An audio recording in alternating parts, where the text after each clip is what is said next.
All right, what is going on, everyone? And welcome back to more Black Desert. So today we have a special video. What I wanted to talk to you guys about is AP caps and how you can go about reading it and understanding it. So, as you guys know, throughout 2023, I have a series on my channel, or a playlist, where I want to grind all of the relevant spots and show you guys how it's done. So whether you're a new player or a returning player or just someone who's playing casually, I want to show you guys like all the spots that are relevant and how you guys can go about doing it. And I think this video will be pretty informative about how you guys can learn to run and grind optimally. So I looked up a AP or a monster damage cap for every area. We all knew they had it, but some people just don't know what that number is. So I'm going to be reading it and trying to explain how to figure it out. So first of all, you look at this under your gear. It'll say my stats, right? What you want to look at is your AP, whether you're awakening or main hand or just succession. And then you look at this number, and then that's your AP, right? And then you look at the extra AP against monsters, and then you add those together, and that's how you get your total monster damage, right?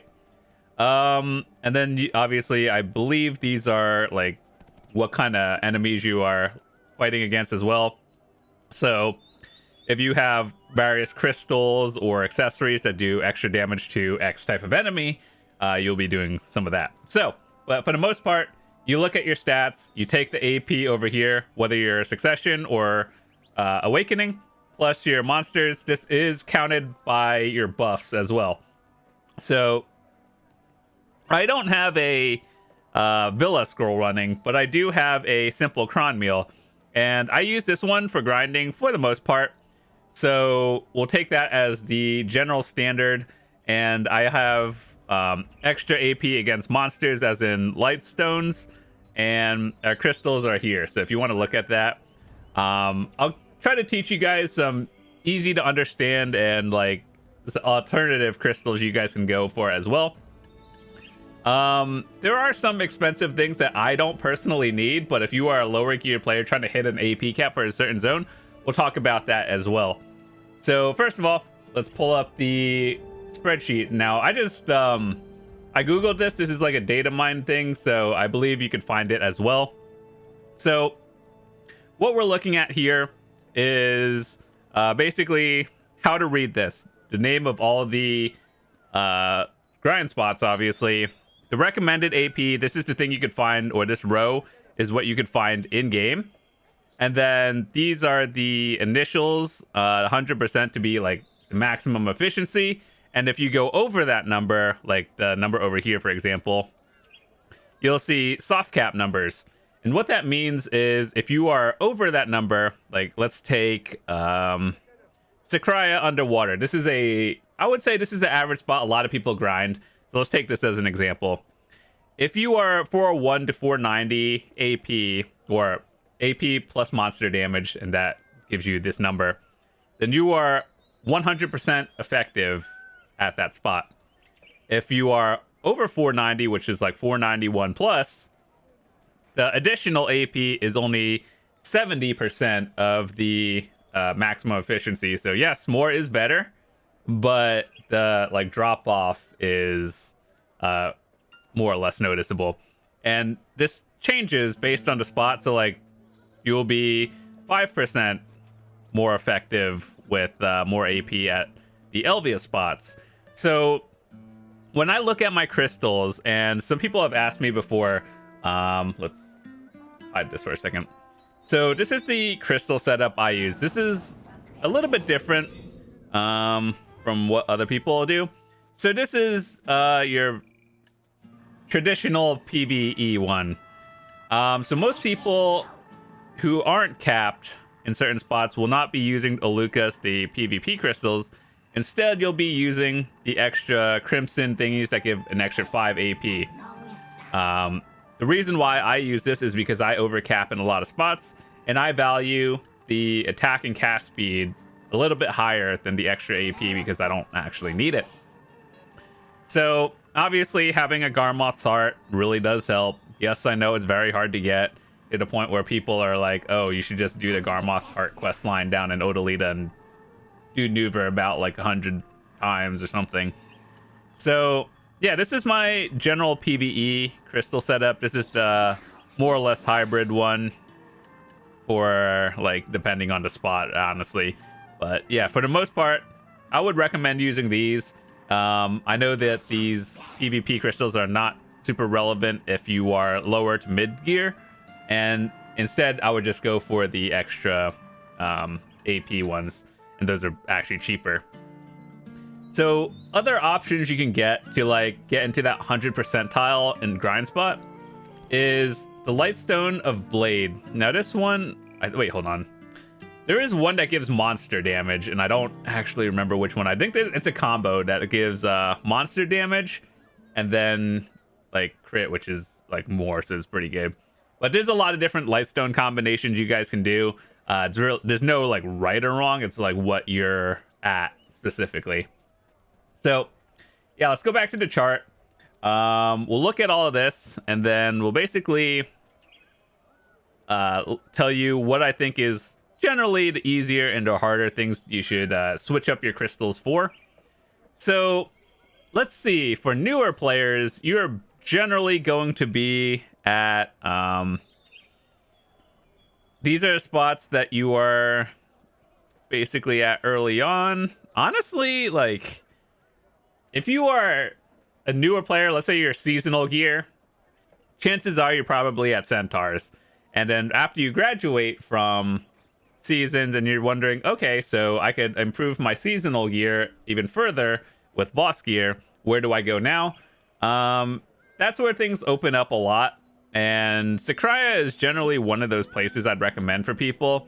If not like history is decent money. It's not the greatest, but I mean for like a 260 250 AP person, you'll do fine.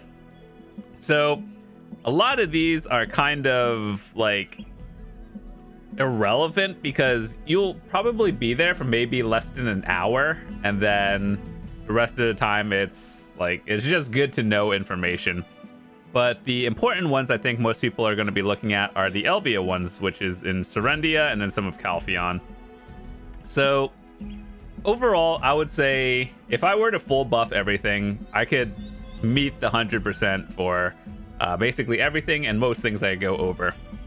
So entry level, I'm glad they put this in recommended AP order lists, but the places I've grinded, I've actually done all of them, but I think the relevant ones are obviously Orc Camp, because Orc Camp just gives a lot of money. Bloody Monastery is okay. And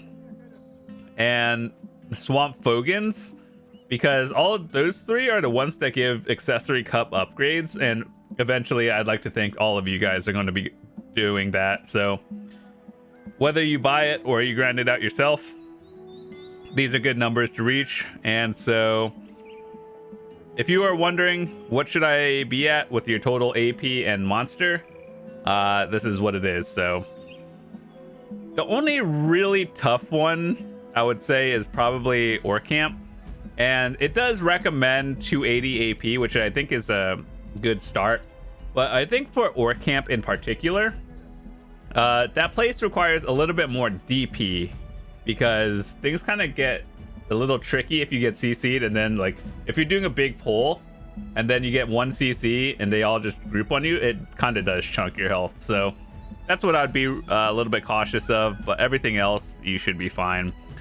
I think Castle Ruins is a 3-person spot, so or maybe they changed it, I don't know, but last time I checked it was a 3-person group grind.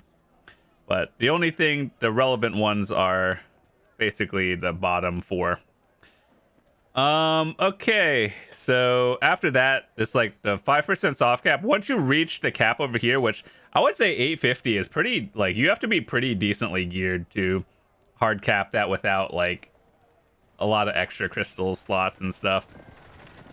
So chances are, even at full buff and everything with PvE crystals, you're either barely going to be making the 100%, or if you go over, it's very minimal. So if you go over, switch those crystals out to attack speed or cast speed, and I think you'll be fine. Everything within the 7 to low 800s is pretty doable for your people within the 280 to 300 range. So I think that's good. Let's see. What else did they recommend? Let's just look at every region. I'll give you my opinions of it. Sonal. I think they buffed Sonal, but it's still not really that good. Oh yeah, Star's End. This is a big spot that everyone grinds. So Star's End is a little bit tricky in my opinion, because when you grind Star's End, you're basically there for the distortion earrings, right? And so the grind, if you don't get a distortion in the hour, it feels really bad grinding there. And if you do get it, you're doing fine. But that's just how it is. You kind of want to look at the spots that give like a higher soft cap in the 70s-ish range, whereas the Elvias are in the 40, or not 40s, 5s.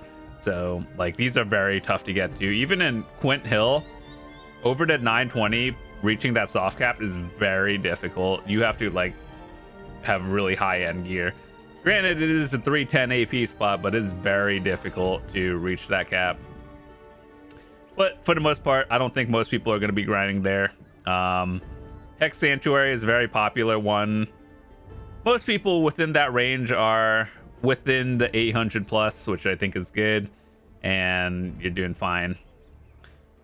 What else is there? Paddock's Island. I remember them buffing it, and then people are still saying it kind of sucks, but it's an option. It's kind of out in the middle of nowhere, which is the annoying part of it. Like the grind itself is fine. The getting to the grind spot is annoying. But yeah, Star's End, very doable.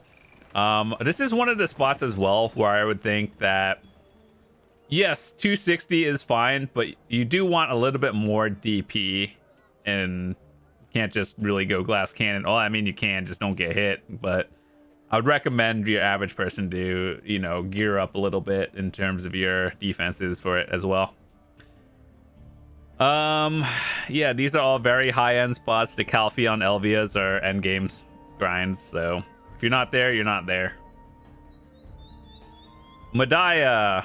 The relevant ones are Kratuga Ancient Ruins. This is where you get Elcars, and basically if you need any light stones or artifacts, not light stones, artifacts, this is where you get it. So honestly, this is a very good one. Kratuga, you get a lot of money through items here, and so they recommend 250, and I personally agree with that. And if you want to know what the AP caps here is, like 340 to 470, I think that's very doable. Let's see, if you are ending season, you're probably around 240 AP, right? And 240, yeah, you're probably a little bit under, but if you have enough like artifacts and the lightstone combos and crystals in here, you could be fine with seasonal. Like, yeah, you could grind it on seasons, but efficiency versus being able to do it are two different things, in my opinion. So, like, there are people, like, you've seen those videos of seasonal characters doing underground Gyphons. Like, yes, you can do it, but you can also be more efficient somewhere else, kind of thing. But it is cool to see those videos, though. It's like, yes, you can do it. Valencia, I would say a lot of Valencia spots are pretty solid. Obviously, Centaurs is the biggest money-making one. You do need Agris, and it is 190 AP. So for the most part, I personally look at just a recommended AP. If your recommended is higher than the number here, chances are you're doing fine. But these are for the people who like to min-max, and if you see 70%, just highest AP you can, you'll be fine. I've done a lot of Histria ruins. I think Histria is probably, it shot up there to my #1 grinding spot. Whether I want it to be or not, I want the Elton piece, but yeah. Back in the day, this used to be like considered the high-end grind spots at Histria. Nowadays, it's just like, it's okay. Like, it's not the worst money you've seen, but it's not the best. I think the most annoying part is getting to Akhman and Histria in general. Like, just grinding in the desert is annoying because you have to get there. So yeah, in terms of Valencia grind spots, I think Histria is good. Well, people grind Sulfur because they want the map piece, and then Centaurs is just a lot of money. And then everything else, like, it's not bad, but I think it's more to get to like 60 or 61 and then you go somewhere else kind of thing. It's good. These spots are good for leveling up seasons. And then half of these at the bottom are literally rare item pieces for like the compass or the map. So whether you're there to get those or for money and just trying it out, I don't think any of them are particularly bad, but these are very specific spots that people go to. Okay, so looking into the Kama area, obviously Polly's Forest is a contested spot. Polly's is good because you need skill points. Everyone needs skill points, and so you're there. You could do it on seasonal. Chances are you meet the 100% effectiveness pretty early on. So yeah, I would, for a lot of these lower end spots, just look at the recommended AP. And then, especially if this isn't your first character, you probably already have artifacts, light stones, and crystals, so that just adds to the number. And if you don't, here's what you do. You buy the the tent or the non-paid tent version, which is the Old Moon from the NPC. And it's effectively the same thing. And then get your tent buffs and all that stuff, and you're good. A lot of these spots here are potion piece spots. Mirror Mock is the big XP zone, so people generally leech their XP, get your season character to 61 in like 2 hours, and then you're good. But if you were thinking of self-grinding it, this is a pretty interesting number to look at for a Mirror Mock, because a lot of people grind here. It's like one of those spots where if you aren't super geared and you can't solo Gyphon, this is the spot you go to if you just want to level up. So 351 to 380, I think within 240 might be like on the lower end side. Like, yeah, you can do it at 240, but I would recommend going there at around like 250, 255 and up, and then you'll be good. But it once again depends on your monster AP. But if you're just looking at AP, I think like 250 and up is generally fine. Ash Forest. No one grinds Ash Forest for fun. You're there for the Deboreka and that only. If you have enough AP to be there, I really hope you have enough DP to be there, because AP is less relevant in Ash Forest because it's like 437 to 530, right? Look, okay, so Ash Forest recommended AP 300, and then your effectiveness is 437 500. Now we look at Elvia spots at the back, right? 280 recommendation instead of 300, but the effectiveness is like very high up. So technically you can go into Ash Forest with less AP and be fine. I don't know why it gives it. Oh, you know, I wish they would give a recommended DP as well, because Ash Forest really hurts if you're if you're not careful. You could get chunked, especially at nighttime. I've definitely had my health go from like 100 to like 10% real quick, especially if you get CC'd and then bursted. That's very dangerous. So the caps for this are a little bit low in terms of the AP side, but you really want to be stacked on DP going into Ash Forest because it's pretty dangerous. That's just my recommendation. Gyphon Underground, pretty standard above the 800 effectiveness rate. Is pretty good. Yeah, I kind of agree with this one. You need a lot of AP. You also need a lot of DP, and you know how to not get hit. So yeah, this is pretty accurate in my opinion. Okay, Drieghan. Blood Wolves is something you should be grinding. Well, Tashira, Blood Wolves, and Shuriken, you should be doing this on season because they are places for infinite potions. They're not really like the best silver at all. But I always tell people to grind out the infinite potions while you're on seasons, generally less people, and you get more out of it. So you trust me when I say if you go for infinite potions, you want to do it early on, and you don't want to wait till you're like, what, 290 AP grinding a lower end spot, and you really do feel like you're just wasting your time when you could be making billions of silver an hour grinding somewhere else. So that's why I always recommend to people, do it on season, and trust me, it'll be fine.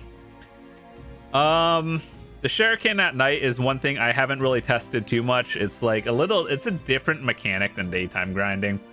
You pay energy, you kill the boss that spawns from there, do like a triangle rotation or something, and you'll be fine. But I don't really have too much experience with shuriken nighttime. I've done it before, but it feels the same. If you can do daytime, you can do nighttime, except it's a little bit less on the floor, lower end, but higher end cap.